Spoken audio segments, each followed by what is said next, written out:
Hola a Ahora sí. todos, a todas. Hola Matías, ¿cómo estás? Bien, bien, ha sido un día largo. Pura pega. Sí, como Pero muchos. sí, Ya, pero ¿estás bien. con harta pega? O sea, entre los pacientes por teletrabajo, la pega en el colegio, unos cursitos, estamos gestionando con el equipo. Así que, y aparte todas las pruebas de un diplo que estoy realizando, entonces como que estoy tapado por todos lados. Un hombre muy ocupado entonces. Se hace lo que se puede con lo que se tiene. Ya, pero eso es bueno, eso es bueno. Oye Matías, para empezar y de alguna manera que los que vienen ingresando te conozcan y los que van a ver después la grabación también sepan con quién vamos a hablar, me gustaría que te presentaras brevemente respecto en el fondo a quién eres o quizás qué cosas haces, lo que tú nos quieras decir. Ok.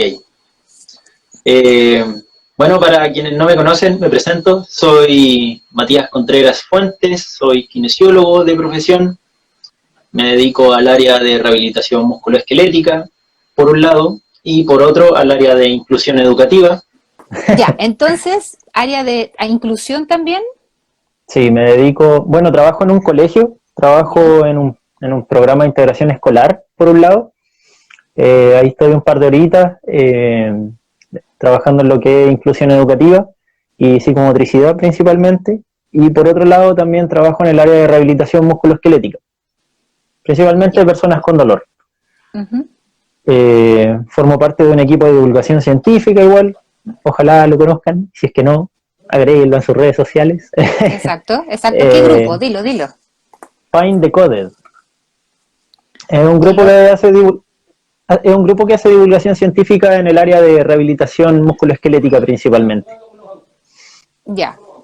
Sí, Y he visto que publicas cosas siempre en el grupo de Kine Conocimientos y sí, el compartiendo ahí, spam. ¿sí? No, para.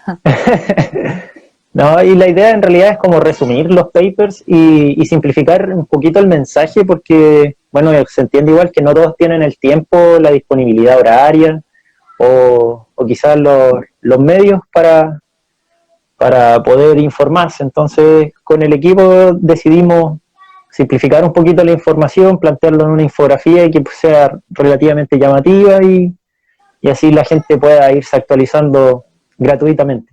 Gratuitamente. Esas actualizaciones en el fondo van dirigidas más bien a la población profesional o En, a pacientes. en realidad va para todo. Hay publicaciones mucho más clínicas que van enfocadas a profesionales del área de la salud. Hay otras que son ya más exclusivamente para kinesiólogos y hay otras que son más bien para conocimiento general en el manejo del dolor. Entonces, si de cierta forma igual la gente pueda rehabilitarse a sí misma y se ahorre las lucas que implica pagar por un colega o por los servicios de kinesiología o medicina, que baratos no son y muchas veces hay que esperar mucho también si se espera en el servicio público. Claro. ¿Y ese grupo con el cual participas, cuántas personas son? Somos 6 kinesiólogos. Ya, ¿y cómo Somos, surge esto? eh, ¿Cómo surge? Bueno, nos conocimos tres en un diplomado de rehabilitación musculoesquelética, y ahí nos planteamos la idea de en realidad darle forma a una consigna que todos compartíamos, al menos esos tres que nos conocimos, que era democratizar el conocimiento. En realidad Ya. era cuatro en el diplo. Y ahí después como que fuimos integrando más gente que estaba más o menos en la misma línea. Y así tener como personas por sectores, porque yo soy de Concepción. Entonces ¿Y también estás en trabajo con... Concepción actualmente? Sí, estoy, o Ah, sea, San perfecto. Pedro de la Paz, pero es una comuna que está Ya. a 5 minutos de Conce. Ujú. Entonces, eh, somos dos de Conce, son dos de Temuco y son dos de Santiago. Entonces Ya. ahí como que tratamos de jugar con el espacio también. Buena, buena, sí. ¿Y esto cuánto tiempo llevan haciéndolo? Alrededor de 3 años, un poquito más. Así que ha sido un proceso en realidad bien enriquecedor por un lado, porque al final uno igual aprende harto en el simplificar la información. Como decía Albert Einstein, en una de esas frases célebres que andan dando vueltas por ahí en internet, si uno no es lo suficientemente, en realidad si uno no es capaz de explicarle algo a su abuelita o a un niño, entonces no lo comprende lo suficiente. Y en ese sentido igual, pues el trabajo como pedagógico de ir simplificando la info cada vez más ha sido enriquecedor a nosotros en el sentido del conocimiento y por otro lado también quienes lo leen o lo comparten. Así que bien por ese lado. Exacto. Oye, ¿y como grupo también trabajan atendiendo pacientes o solamente tiene que ver con la divulgación científica? En realidad como equipo hemos dictado un par de cursos relacionados al ejercicio terapéutico, a la rehabilitación de personas con fibromialgia. Hemos prestado servicios también para los servicios de salud, cosa de que los servicios igual se vayan actualizando un poquito. Así que de cierta forma igual hemos marcado presencia en términos de entregar capacitaciones. Y lo otro ha sido, bueno, estamos generando procesos de investigación, así que también estamos prontamente a publicar algo relacionado al área musculoesquelética. ¿Y se puede saber más o menos en qué estás investigando? En este momento estamos trabajando en una publicación sobre personas con fibromialgia y de hecho se va a lanzar un cursito dentro de poco relacionado con el mismo tema. Sí, la rehabilitación integral en personas con fibromialgia. Buena, buena. Es un tema interesante que me imagino que todavía está como en pañales quizás, acá por lo menos. Es que yo creo que igual hay que ser como considerado, porque mucho se dice de que la gente no se actualiza ni nada, cosas por el estilo, pero en ese sentido, si comparamos hoy a 10 años atrás, obviamente ha habido un avance. Siempre va a haber resistencia al cambio por algunos sectores mucho más propiamente resistentes al cambio, pero yo creo que el panorama ha ido evolucionando de manera favorable en términos del cómo se entiende las lesiones y cómo se entiende el dolor propiamente tal. Muchas veces se pensaba de que por haber dolor tenía que haber un daño propiamente tal, un daño estructural, un daño en los tejidos, y en realidad la evidencia científica no ha ido demostrando de manera sistemática de que esa relación daño-tejido, o sea, daño del tejido y dolor, quizás puede ser un poco más significativa en procesos de dolor agudo, pero en procesos de dolor crónico, es decir, cuando el dolor persiste por más de 3 meses, esa relación en realidad se va cada vez más disociando. Y esa es una creencia bastante popular, porque si el dolor persiste es porque tengo los tejidos malos, es porque en realidad me estoy dañando, etcétera.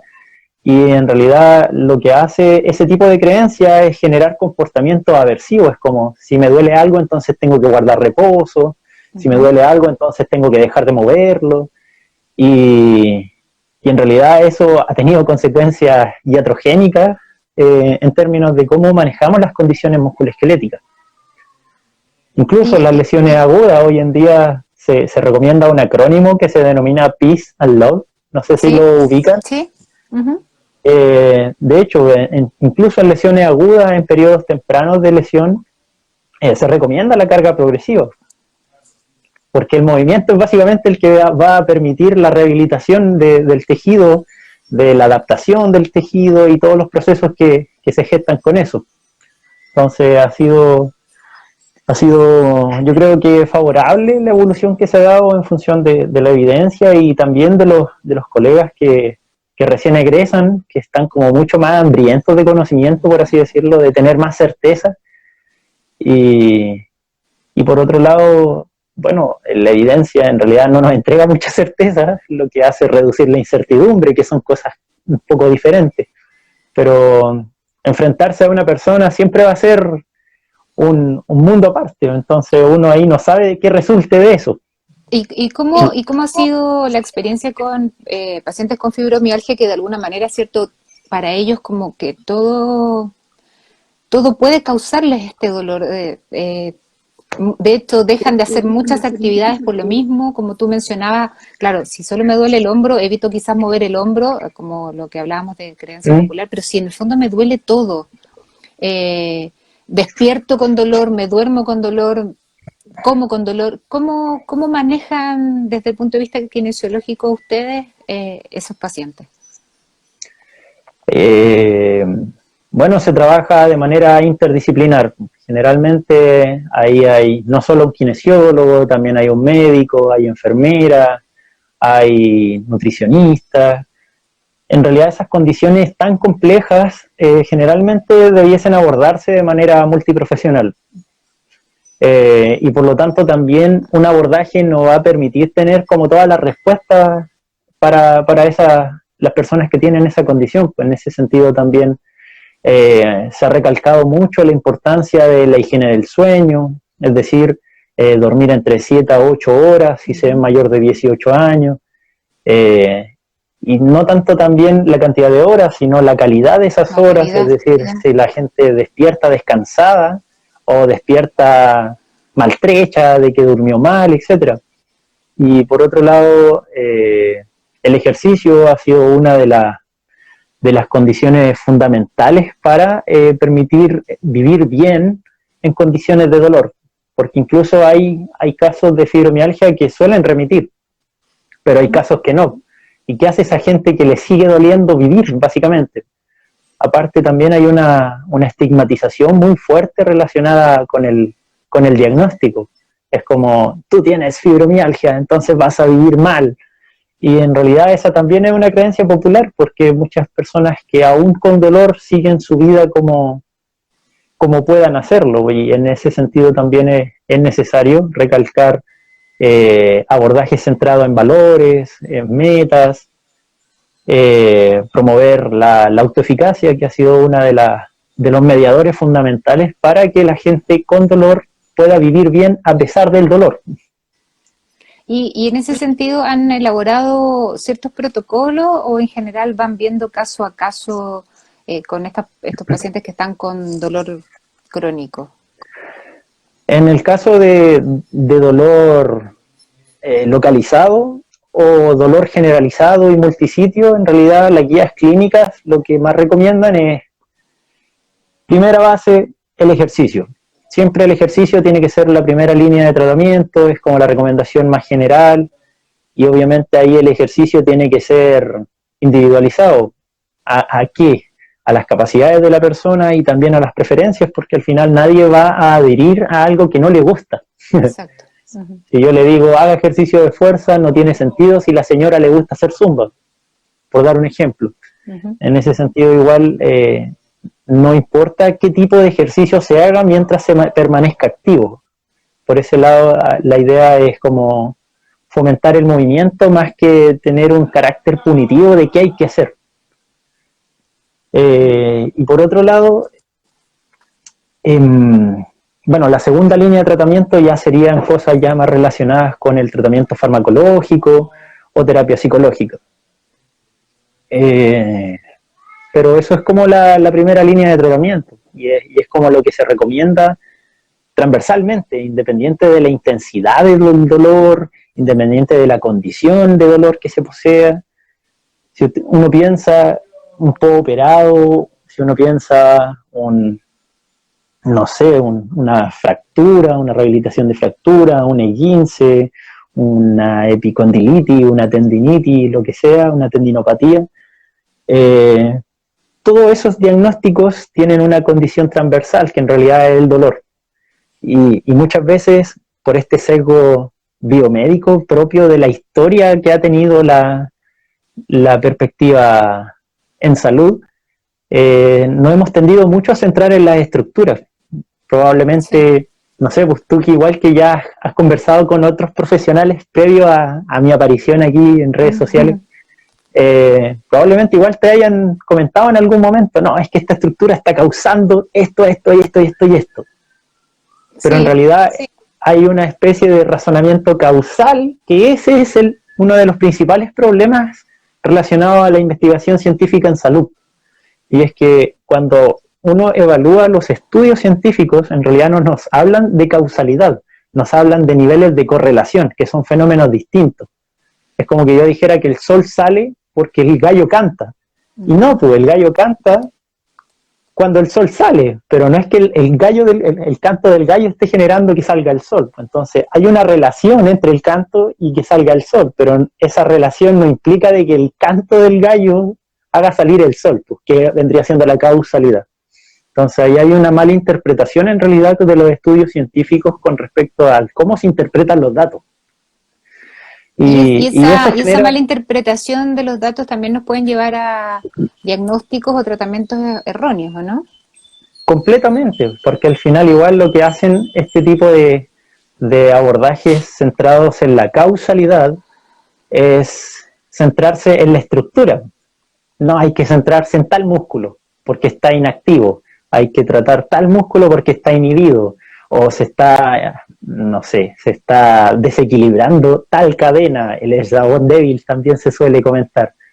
O por ejemplo, no sé, típico que a alguien le duele la espalda, ya, es la causa más común y una de las causas más prevalentes a nivel mundial y que mayor discapacidad genera a nivel mundial. Y también en Chile, ojo.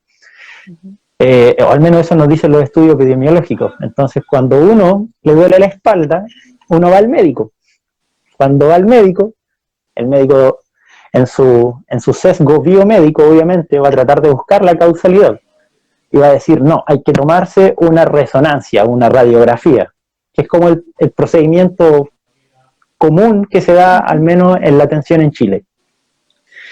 Bueno, esta persona va, se toma una radiografía, vuelve a donde el médico con su radiografía y el médico le dice, ¿sabe qué? Usted tiene una hernia discal, tiene degeneración de los cartílagos, tiene tal y tal cosa.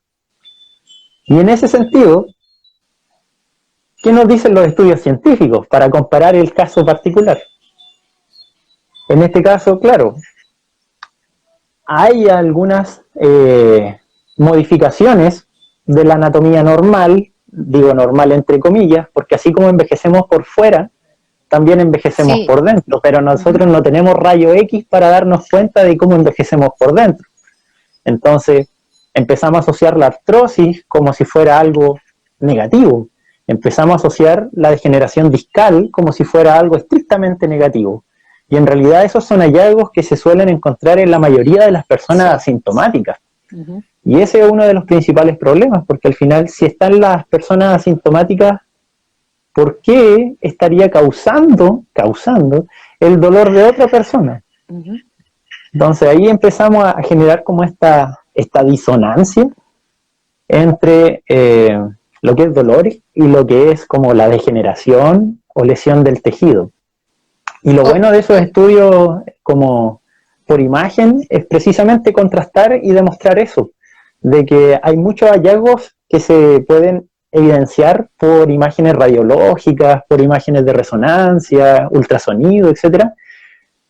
Pero hay muchos de esos hallazgos que también se encuentran en la población asintomática.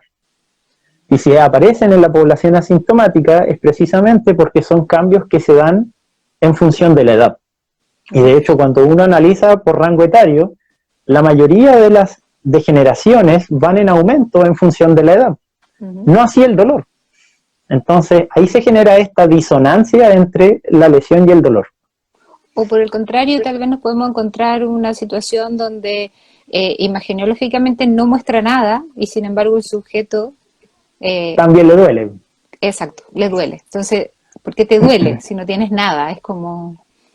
el médico, lo he escuchado yo eso en algún médico, no tienes nada, no tendría por qué dolerte. Se lo está imaginando.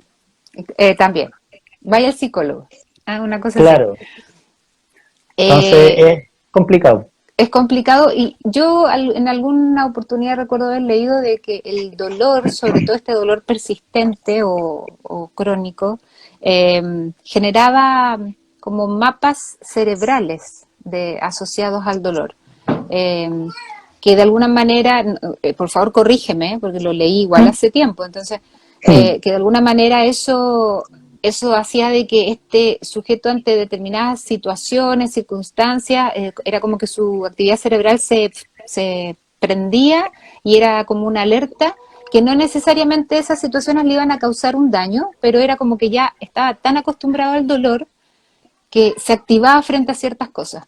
Y que era muy difícil cambiar eso. Entonces, que en el fondo quitarle el dolor principalmente tenía mucha relación con cambiar esos mapas cerebrales. No sé si eso todavía se habla, lo has leído, o está obsoleto, no sé.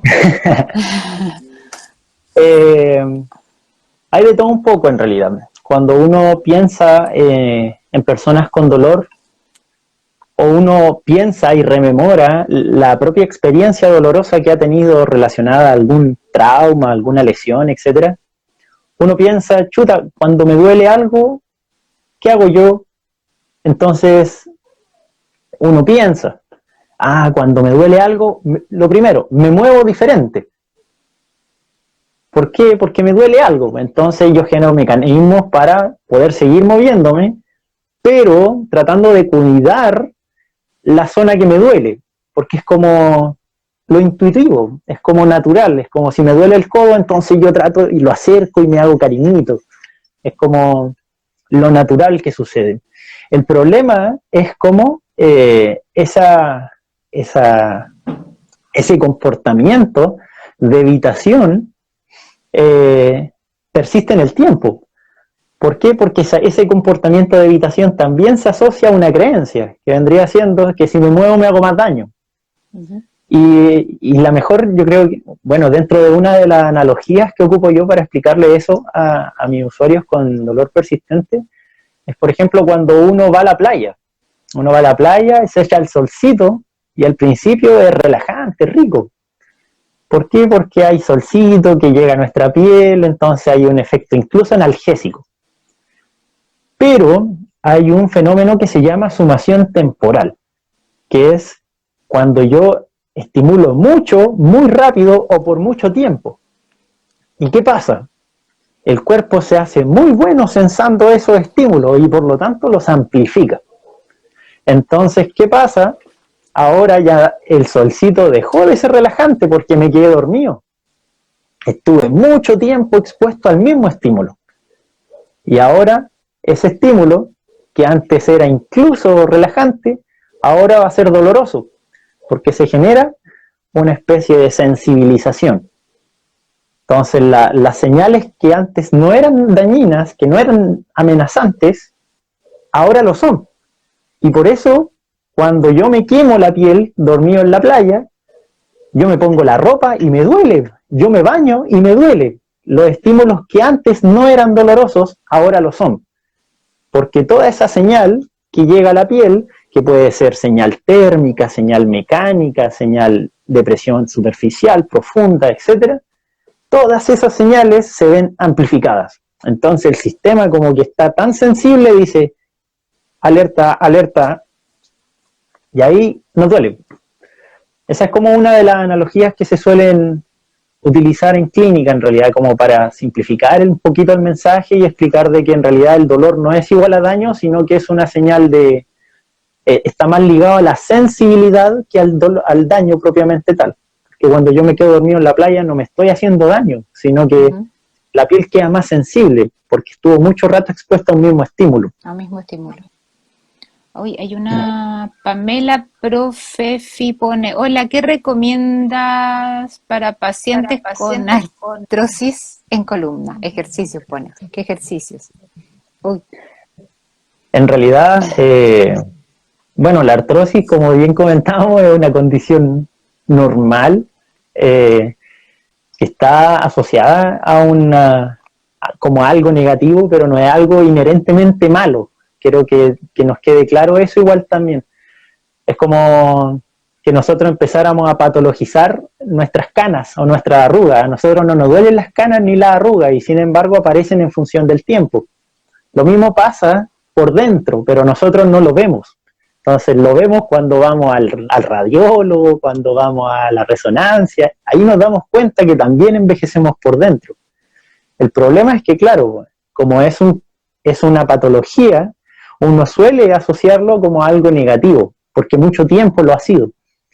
Y parte de la evidencia actualizada en realidad nos dice de que hay que dejar de patologizar esos hallazgos porque son propios del envejecimiento, pues como que estuviéramos patologizando el envejecimiento, estuviéramos diciendo que las canas o las arrugas son malas, y en realidad no. ¿Y qué ejercicio en realidad? En realidad el ejercicio sería el ejercicio más efectivo para ese tipo de condiciones. Se utilizan, al menos en los protocolos de investigación, se utiliza harto el ejercicio aeróbico o el ejercicio de fuerza. Diferencias, principalmente, no hay. Ojalá, en realidad la recomendación es, ojalá se mantenga activa, independiente de la actividad o del ejercicio que haga. Exactamente, en el fondo es moverse. Lo que sí, el ejercicio de fuerza, claramente, como es una condición que está ligada al envejecimiento, va a ser mucho más efectivo en mejorar la discapacidad asociada. ¿Por qué? Porque va a ganar fuerza de pierna, etcétera. Entonces, todo eso relacionado con el envejecimiento, por ejemplo, la sarcopenia, se podría revertir más con el ejercicio de fuerza que con el ejercicio aeróbico.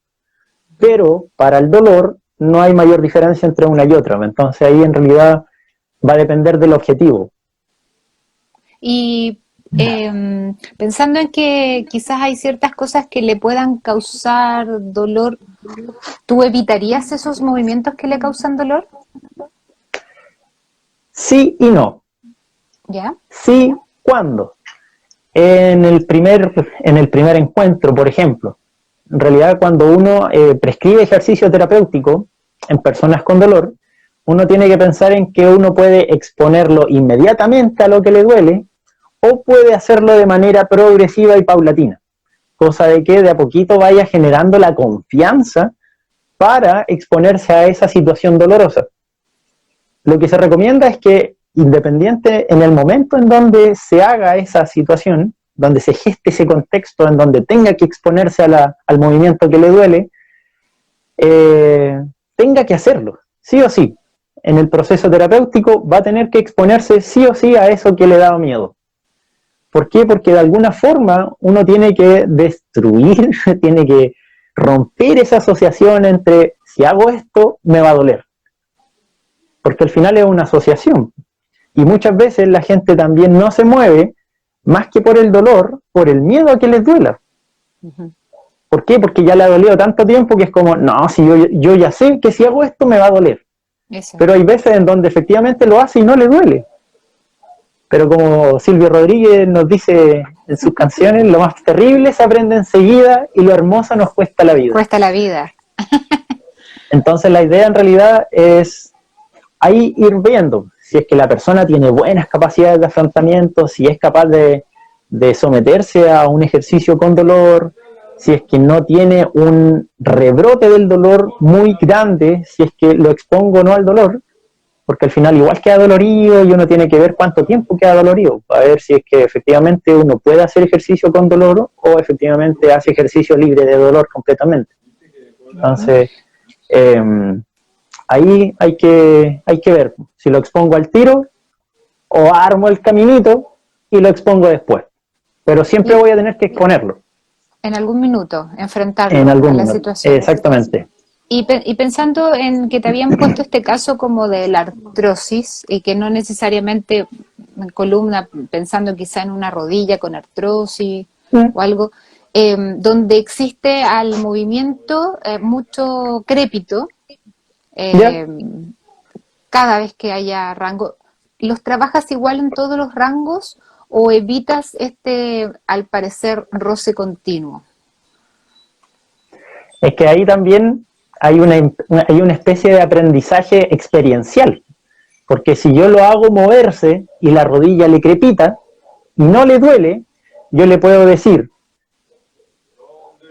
si usted está haciendo ejercicio y le está sonando la rodilla y no le duele, ¿se está haciendo más daño? Por algo no le duele, ¿cachai? O por otro lado, si la rodilla crepita, e igual le duele, pero al otro día anda bien.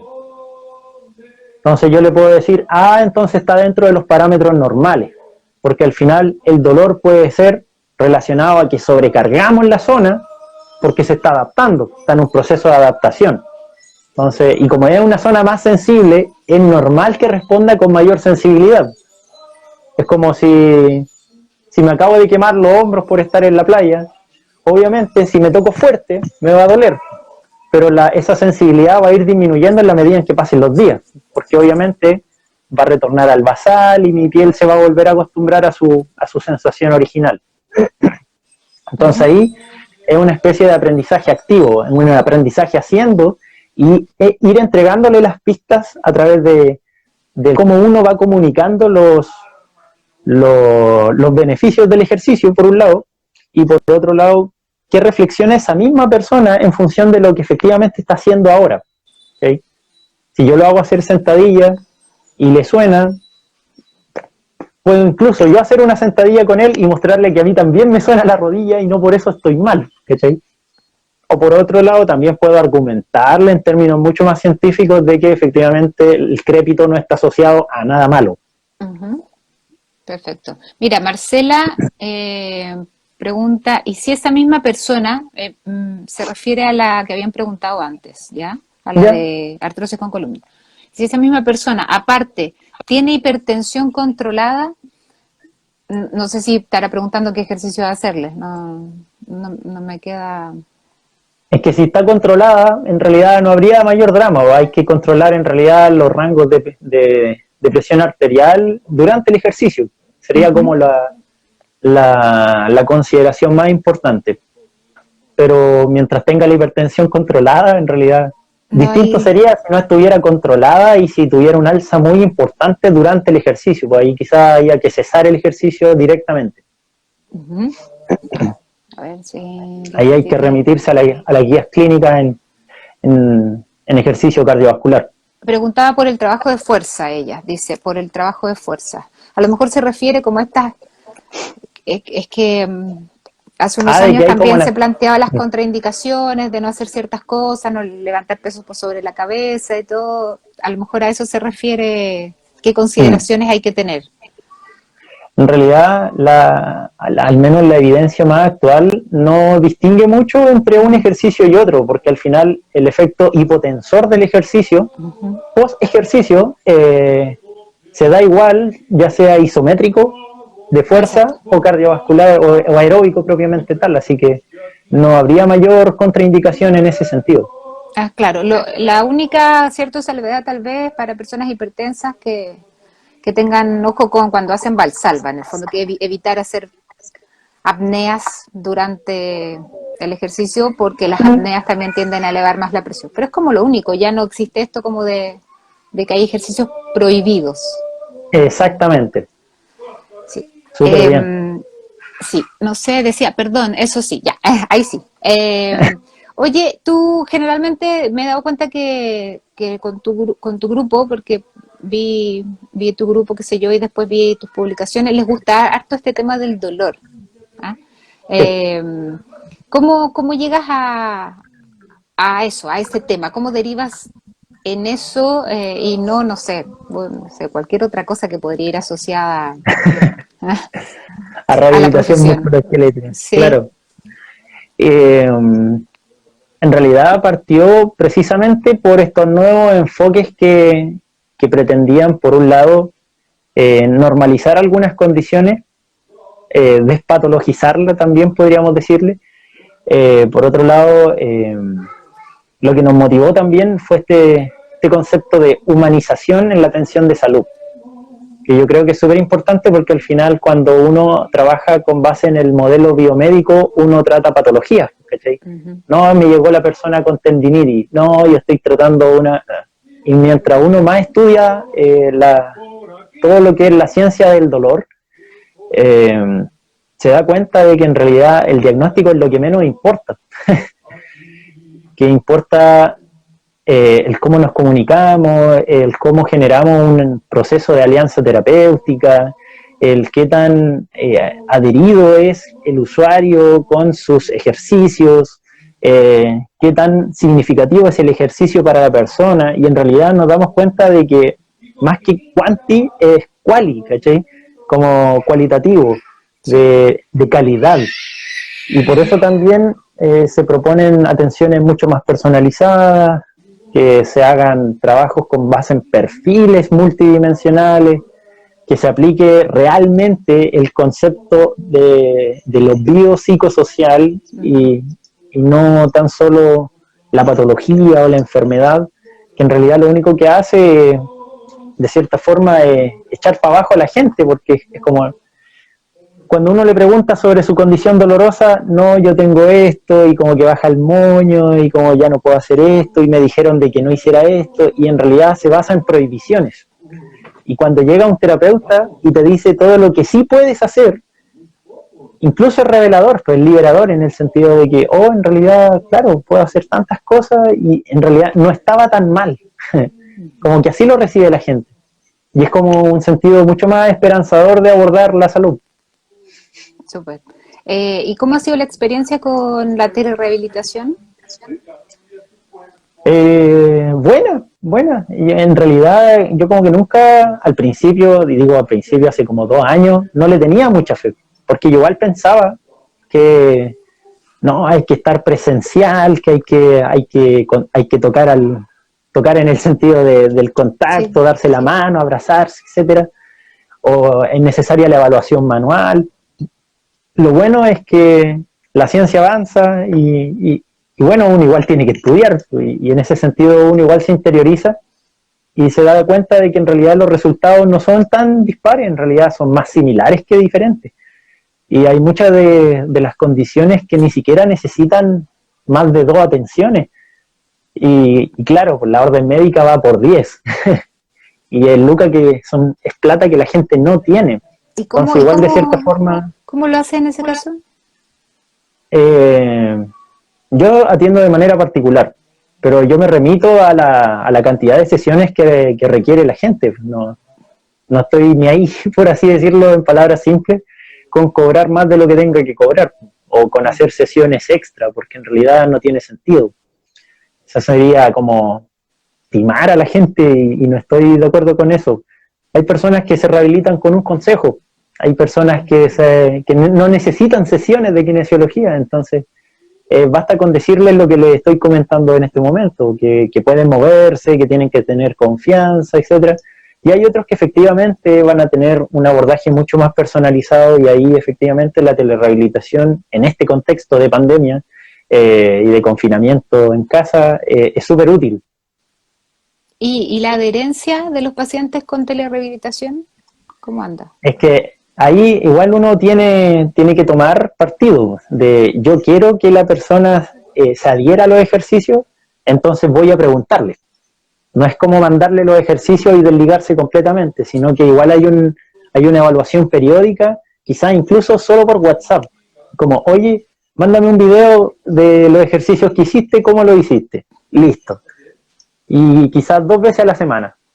Bien, maravilloso, ya está haciendo su plan de rehabilitación, costo cero en la seguridad de su casa.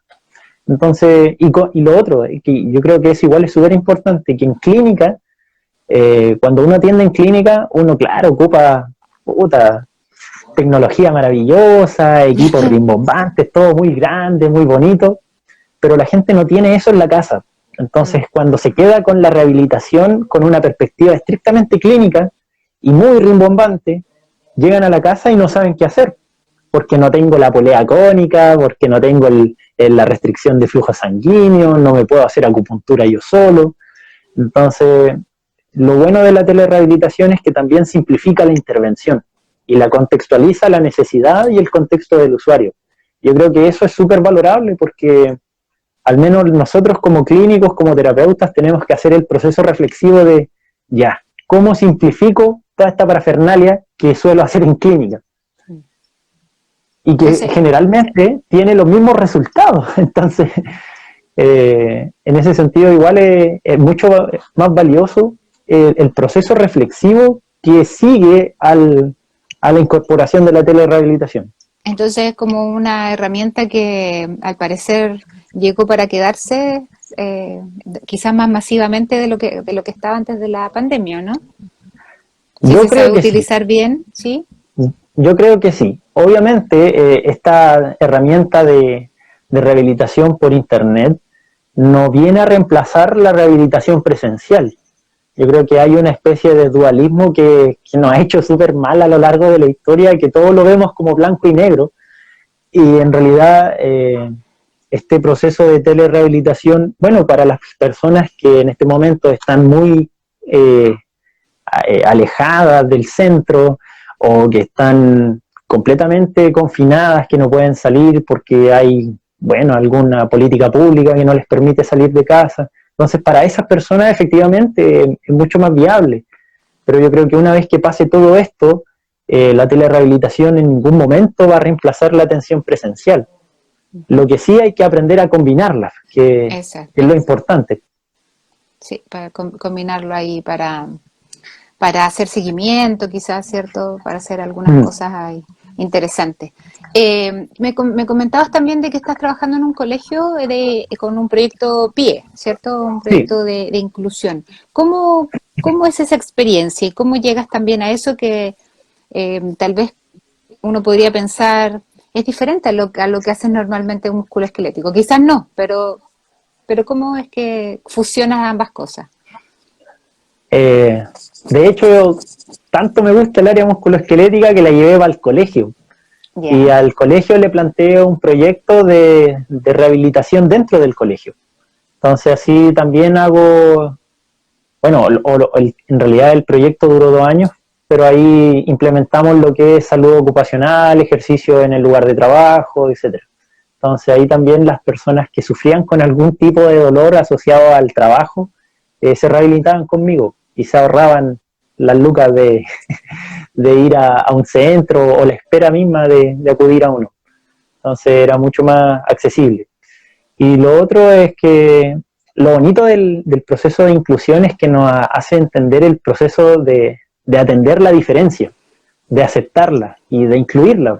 Y en ese proceso de aceptar la diferencia no es tan solo en términos de género, en términos de, no sé, de condiciones neurológicas, qué sé yo, sino que también hay un proceso de entender la diferencia como algo normal. Entonces, por ahí también entramos con este discurso de despatologizar, de entender la diferencia, de aceptarla, incluirla y hacerle las adecuaciones en realidad que sean necesarias, pero sin dejar de lado el proceso de transversalidad. ¿Y cuál sería, a tu parecer, como el rol kinesiológico en un pie? ¿Cómo sería? Al menos las intervenciones que hago yo, se pueden hacer intervenciones individuales o grupales. Se pueden hacer adaptaciones del mobiliario del establecimiento, adaptaciones dentro de el puesto que ocupa el niño o la niña en el curso. Entonces ahí se van haciendo como adecuaciones para facilitar el proceso de aprendizaje, que es en realidad el foco del kin en pie, facilitar el proceso de aprendizaje. No es como una perspectiva clínica, no es enseñarle a caminar a un niño, por dar un ejemplo, sino que como, de cierta forma, el que tenga alguna dificultad motriz puede, de cierta forma, intervenir en el proceso de aprendizaje. Y cómo yo eso lo ligo, cómo eso uno esas dos perspectivas. Y igual ha sido súper enriquecedor porque por otro lado también me entrega herramientas del cómo razonar, facilitando procesos de aprendizaje, que es lo mismo que te decía adelante, como este aprendizaje experiencial a través del movimiento. Que incluso lo puedo ir ligando a algunas materias que están cursando. Por supuesto, ¿y cómo, con qué tipo de, no sé cómo llamar, de casos te vas encontrando? Porque uno lo que más ve, por ejemplo, son algunos síndromes de espectro autista. ¿Tienes otros casos? Hay niños con etiquetas de trastorno espectro autista, con hiperactividad, con parálisis cerebral. Entonces uno se va encontrando con ese tipo de diagnósticos, pero como bien comentaba anteriormente, uno no ve diagnósticos, uno ve de niños insertos en su comunidad educativa y en cómo uno tiene que gestionar esa condición para que sea aceptada dentro de ese contexto educativo particular. Y funciona esta integración, te lo consulto porque en algún minuto lo comenté con otro entrevistado cuando estábamos hablando de educación física, así como ¿Ya? mi otra área, que yo le decía que cuando yo veía de pronto a mis alumnos en sus prácticas profesionales, en el ramo de educación física, en la asignatura, ¿Ya? muchos de ellos me comentaban de que todos estos niños que estaban con Proyecto PIE, muchas veces los profesores a cargo es como que no los pescaban, es como que preferían que hagan lo que quieran, así no nos compliquemos la existencia. Entonces, por eso te pregunto, ¿funciona esta integración? Efectivamente, donde tú lo has visto, ¿han podido hacer estos trabajos en conjunto? En ese sentido, ponte tú, uno como kinesiólogo no es un profesor. No. Uno, de hecho, es quien ayuda al profesor. Entonces, en ese sentido, uno como kine toma quizá a esos niños que quedan ajenos al grupo curso, por así decirlo, porque los cursos son de 45. Entonces, prestarle atención junto a esa diversidad es complicado para un solo profesional. Entonces ahí vendría siendo el rol del kine en este caso, ponte tú meterse en educación física y generar adecuaciones de la actividad que está haciendo el profe, pero para su estudiante. Y así de esa forma también el estudiante integrado o incluido puede participar de la actividad. Pero es complicado por las mismas como políticas institucionales, quizás la disponibilidad también del profesional kinesiólogo, como también del profesional de educación física. Cómo va a estar la comunicación entre ellos también es súper importante. Y dentro de mi experiencia, yo te puedo comentar de que es difícil. A veces igual queda en el discurso, porque al final la carga también, no podemos decir de que la carga horaria o de trabajo de los profes es fácil. Es súper complicado tratar de articularse entre todos los profesionales.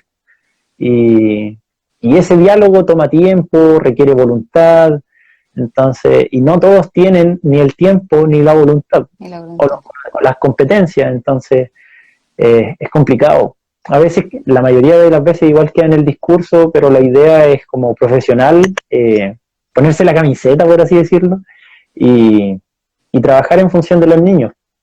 Bueno, oye, hay alguien, parece que menos basura, parece que es un, ¿cómo se dice? Un fan tuyo, porque qué interesante invitado y te pone unos corazones, así que... Es mi compañera. Ay, con razón. Oye, y como para ir, porque me quedan como 9 minutos, para que no se me corte, por favor, que no se me corte que a veces me pasa. Aguante. Te quería preguntar un poco el rol del ejercicio en el tratamiento musculoesquelético y en el fondo en la labor que tú haces. ¿Qué rol le ves? ¿Cómo lo implementas? ¿Cómo lo trabajas? Ya.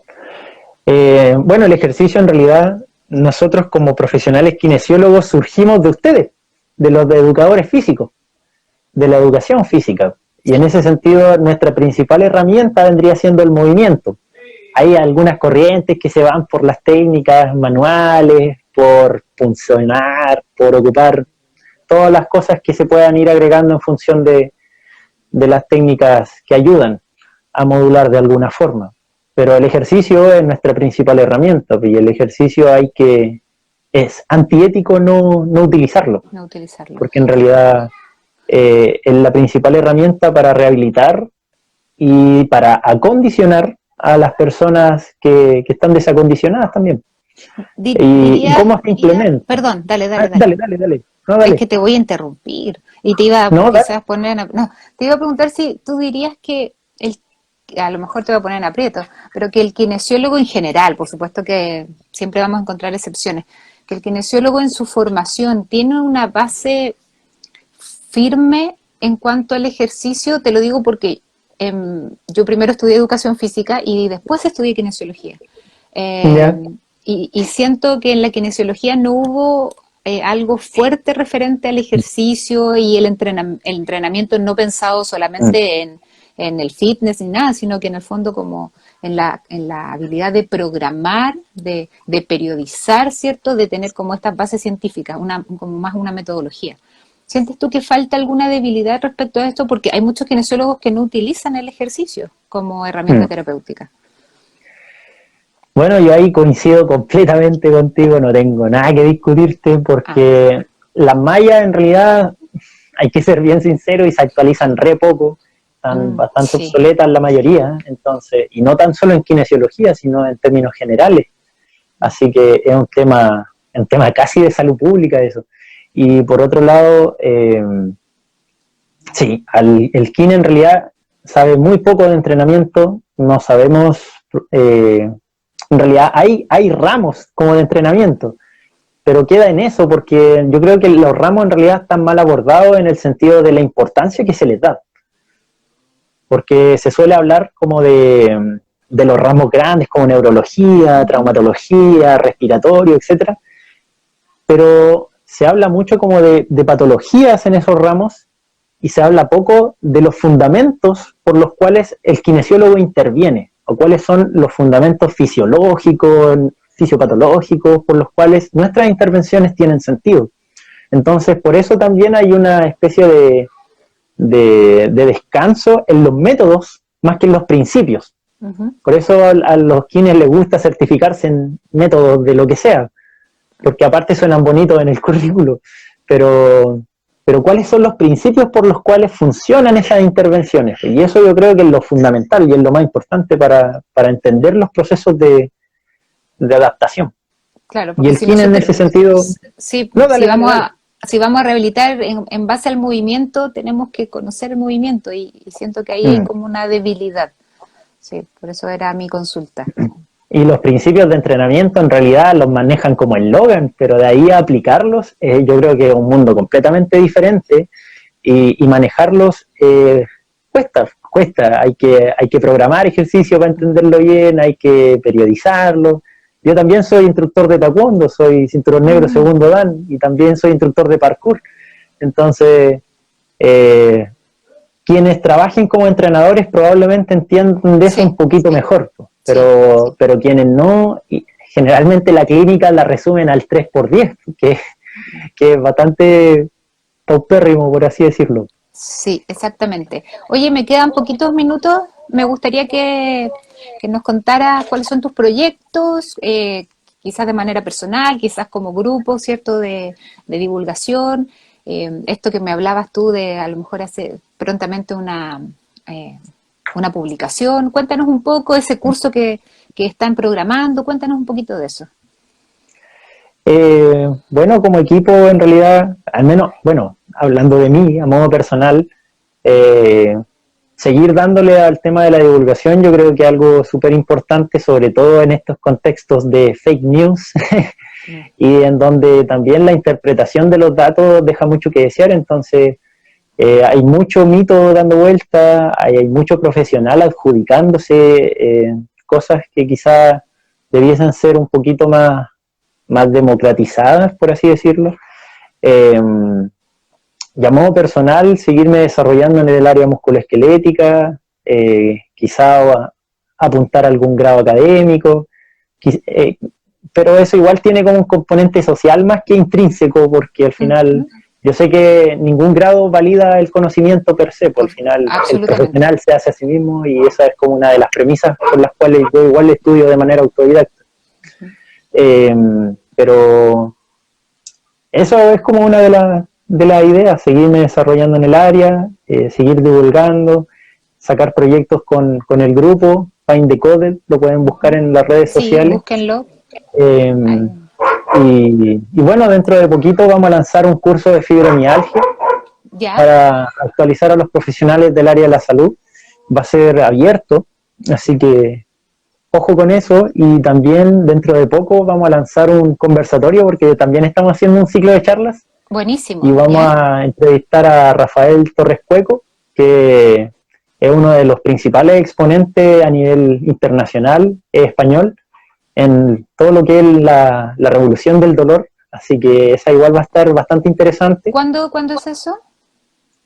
Se va a lanzar dentro de poco, así que tienen que Todavía estar no sabe. atentos. Ya. Sí, Ya. tienen que estar atentos ahí al Instagram del grupo o a la página de Facebook que vamos a compartir la información. Y eso, así Ya. que a darle rienda a la cosa. Ojalá que salgan Y frutos seguir, pues seguir. Me y parece seguir. súper bien. Me parece súper bien que profesionales jóvenes, porque ustedes igual son jóvenes, Oh, así que muchas motivados, me gracias, gusta. muchas gracias. Sí, es que ya me siento vieja ya, pero bueno. Eh, que estén La edad es haciendo un solo un montón número. de cosas, bueno, de ahí, que estén haciendo este montón de cosas que, nada, motivados con aprender, con compartir lo que saben, lo que aprenden, lo que ven, eso es súper bueno, y no quedarse ahí como con las cosas para uno mismo. Así que los felicito, te felicito porque he visto también tus publicaciones y todo, por eso también te quisimos invitar, ¿ya? Así que muchas gracias por aceptar la invitación. Gracias a ustedes. Ya, porque estamos a punto nosotros de cerrar nuestro primer ciclo, así que nada, pues, agradecida sin conocernos que hayas aceptado, así que todo el éxito, ¿ya? Cuando quieran, pues. Ya, Nadie pues sabe más que genial, todos juntos. maravilloso, sí.